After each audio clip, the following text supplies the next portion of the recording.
slapped me. Now you will listen to the truth. थप्पड़ लगाना अथवा सामान्य मारपीट, ये दोनों एक ही बात है। और जब इस तरह की कोई बात होती है तो साधारणतः पुलिस के द्वारा आईपीसी सेक्शन 323 के तहत कार्यवाही करती है, जिसमें 1 वर्ष तक की सजा और 1,000 रुपए तक का जुर्माना अथवा I request, I beg as a mother, please save your children. मैं कभी बतलाता नहीं, पर अंधेरे से डरता हूँ मैं माँ। यूं तो मैं दिखलाता नहीं, तेरी परवाह करता हूँ मैं माँ। तुझे सब है पता है ना माँ, तुझे सब है पता मेरी माँ।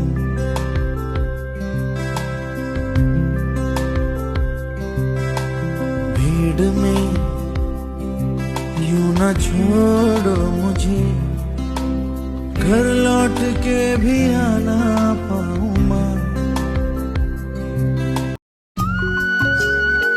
देख लो, सुबह सुबह बाइक से निकल गया, पूरे दिन गांव में आवारागर्दी करता चलेगा। इससे अच्छा था कि घर में पड़ा रहता, जिससे माँ बाप का पैसा भी बचता है। देख लो, साला दिन भर सोया रहता है, ये नहीं सोचता कि कुछ पढ़ लिख कर सरकारी नौकरी की तैयारी कर ले। और क्या? देख लो, सरकारी नौकरी की तैयारी कर रहा है। आजकल सरकारी नौकरी कुछ रह गया है? नहीं। अरे टाइम वेस्ट करने से तो अच्छा था कि कोई बिजनेस कर लेता। और क्या? देख लो, इतना पढ़ लिख कर यही बिजनेस करने चला था। अरे इससे तो अच्छा कि खेती बाड़ी कर लेता। और क्या? अच्छा, देख लो, अरे इतना पढ़ लिख कर जब खेती करना था तो माँ बाप के पैसा काहे ला बर्बाद किया? सही बात है, साला को शर्म के मारे तो डूब मरना चाहिए इसे। अबे साले, ये देखो, भरी जवानी में अपने माँ बाप के पैसा बर्बाद करके मर गया साला। इससे अच्छा था कि पैदा नहीं होता। क्या जाने तू मेरे इरादे ले जाऊंगा सांसें चुरा के। तू कह रहा है गुनहगार बन जा, बड़ा चैन है इन गुनाहों से आगे। मैं गुमशुदा सी रात हूँ। कहानी शुरू होती है जब तुम स्कूल जाते हो, भारी भरकम फीस भर के अपनी डिग्री लाते हो। पर ये स्कूल कॉलेज किसके हैं जरा गौर से तो देखो, इन मंत्रियों के प्राइवेट धंधों की लिस्ट तो देखो। सरकारी स्कूल कॉलेज इन्होंने खंडर बना डाले ताकि इनकी प्राइवेट दुकानों के कभी ना लगे ताले। सिखाया कुछ नहीं, बस डिग्री थमा दी हाथ में और लूट लिया तुम्हें दिन दहाड़े भरी रात में। डिग्री तो ले ली, अब तुम जॉब के लिए भटकते हो, पीएचडी करके भी तुम चपरासी के फॉर्म भरते हो। वो 10वीं पास कुर्सी पे बैठ के संविधान का मजाक उड़ाता है, अनपढ़ होकर भी वो तेरे ज्ञान की कीमत लगाता है। वो राज करते हैं तुम पे जिनते दामन दागों से भरे हैं, तुम चुपचाप सहते हो सब ऐसे तुम्हारे जमीर ही मरे हुए।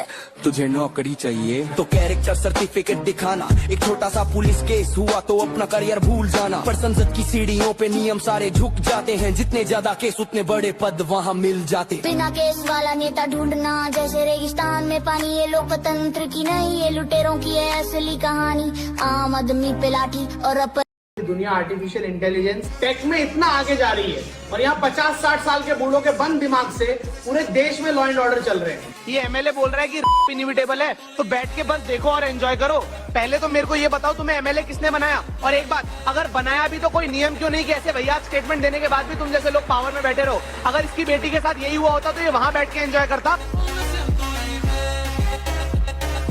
अब जरा दोस्त को सोच समझकर ही कुछ बोलिएगा, वरना आपको जेल की सलाखों के पीछे लंबे समय तक जाना पड़ सकता है।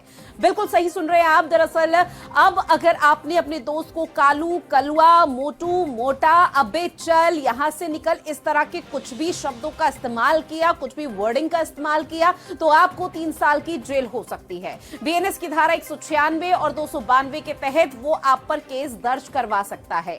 3 साल की जेल के साथ आपको भारी भरकम जुर्माना भी इस दौरान लगेगा।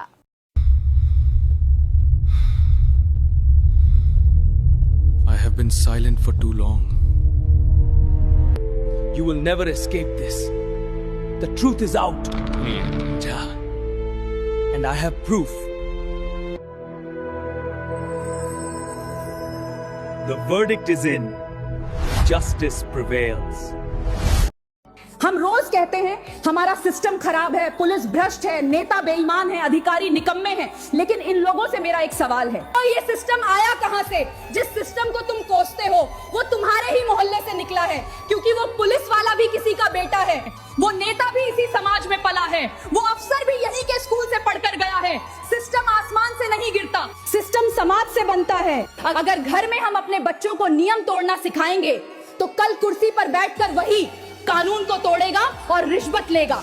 और सिर्फ एक ही मानना है कि सिस्टम उतना ही साफ है जितना समाज साफ है, और सिस्टम उतना ही गंदा है जितना समाज गंदा है। और अगर इस सिस्टम को बदलाव चाहिए तो गाली से नहीं, जिम्मेदारी से शुरू करना पड़ेगा। अब से सिस्टम को कोसने से पहले एक बार खुद से सवाल कीजिए कि क्या मैं भारत का वासी होने का जिम्मेदारी निभा रहा हूँ। और अगर आपको मेरी बात सही लगी हो तो इस वीडियो को शेयर करें और हमें फॉलो करके सपोर्ट करें, ताकि मैं सोए हुए भारत के... आसान है प्रधानमंत्री की आलोचना करना, मुख्यमंत्री की करना थोड़ा मुश्किल।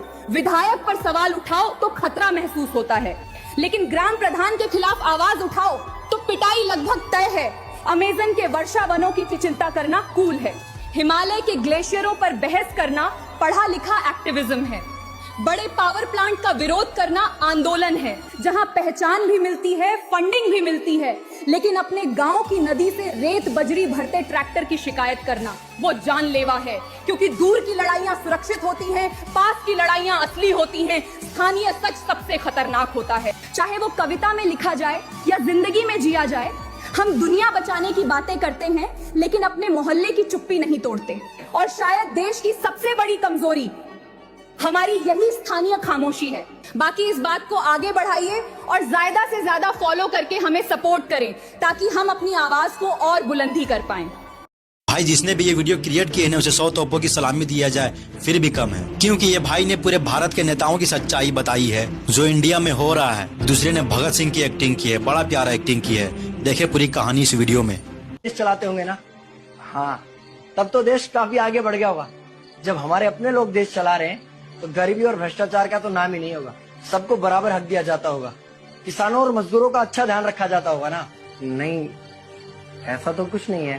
तो कैसा है बताना मुझे, कैसे हमारे अपने नेता, हमारे आजाद भारत के नेता, 100 साल हो गए मुझे गए हुए, बताना। हमारे अपने नेता वो तो अपनी जेबें भरने में लगे हुए हैं। आने वाली 7 पीढ़ियों को नहीं बल्कि 700 पीढ़ियों को ना कमा कर खाना पड़े, उस चीज के इंतजाम में लगे हुए हैं। तो तुम लोग क्या कर रहे हो और हमारे देश का युवा क्या कर रहा है? हम लोग तो इंस्टाग्राम पर रील्स देखने में बिजी हैं, यानी कि हमारी कुर्बानी का देश के लोगों पर कोई असर नहीं पड़ा। लाल बहादुर शास्त्री जी जब पीएम बने थे तो फटी हुई धोती में ही शपथ ग्रहण की, और बाद में पता चला उनके पास 2 ही धोतियां थी और 2 ही कुर्ते भी थे। उनकी धर्मपत्नी ने कहा था अब प्रधानमंत्री बन गए हो, अब तो नई धोती ले लो। तो उनका ये कहना था कि करोड़ों भारत के किसान फटी हुई धोती जब तक पहनते रहते हैं, मुझे नई धोती पहनने का कोई अधिकार नहीं है। ऐसे ईमानदार प्रधानमंत्री जब घुसे सिस्टम में तो सिस्टम ने उनको बर्दाश्त नहीं किया। प्रधानमंत्री बनने के सिर्फ 2 साल से भी कम समय में उन्हें सिस्टम से निकाल के फेंक दिया, मार डाला। उन्होंने जय जवान जय किसान कहा, क्योंकि उनके लिए सत्ता नहीं देश प्राथमिकता था। अब हमें फॉलो करके सपोर्ट करें और कमेंट में ये बताएं कि भारत देश का प्रधानमंत्री कैसा होना चाहिए। अब ग्राम पंचायत चुनाव आने वाले हैं तो मैं अपने सभी भाइयों से यही कहना चाहता हूं, प्रधान उसी को चुनना जो गांव के हर घर का दर्द समझे, जो विकास को अपना कर्तव्य माने और जो जाति नहीं इंसानियत की राजनीति करे, जिसकी इजाजत बिना पुलिस भी न बढ़े और जिसकी बात मंत्री विधायक तक सुने, ना कि ऐसा जिसकी बात सफाई कर्मचारी भी ना माने। संकल्पों ने मुट्ठी बांधी, जोर भरा है कदमों ने, जनता ने उद्घोष किया, आवाज दिया है अपनों ने। This country is tired. Now it wants answers. जब मेहनत करने वाला भूखा सोए तो सिस्टम चैन से कैसे सो सकता है? अगर हम चुप रहे तो जुल्म जीतेगा, अगर हम जागे तो इंसाफ जीतेगा। सभी को राम राम। मैं अंगेश कुमार आप सबों के बीच आज बीमारी से जुड़ी घटना के लेकर के आया हूँ। हम लोग बीमार क्यों पड़ते हैं? हम लोग का बीमार पड़ने का कारण है, सबसे जरूरी चीज है कचरा। सबसे पहले मैं आपको अपनी जगह की जानकारी देता हूँ। मैं अभी जिस जगह खड़ा हूँ ये कदवा विधानसभा क्षेत्र संख्या 64 के अंतर्गत आता है और कुमरी पंचायत से कचरा यहाँ पे आता है और यहाँ पे रोड पे ही पलट के चला जाता है। और यहीं मैं बाकी अपनी जगह की बात करूँ तो ये जगह, मैं जिस जगह खड़ा हूँ ये जगह है कुमरी से भर्री की तरफ जब आप आएंगे तो बांध से ठीक आगे ये जगह है। आप लोग नहीं फेंकते थे? हम लोग फेंकते थे। पहले आप ही लोग फेंकते थे, तो फिर ऐसा क्या हुआ कि वहाँ से आपको यहाँ पे फेंकना पड़ जा रहा है? यहाँ थोड़ा भाई थोड़ा सा यहाँ सुविधा हो जाता है। यहाँ सुविधा हो जाता है कि हमको पलटाने में सुविधा हो जाता है। फेंकता है जो, आप इस पे कुछ कहना चाहते हैं? बहुत जो है बहुत दिक्कत हो रहा है इधर से जाने में, बहुत आने जाने में।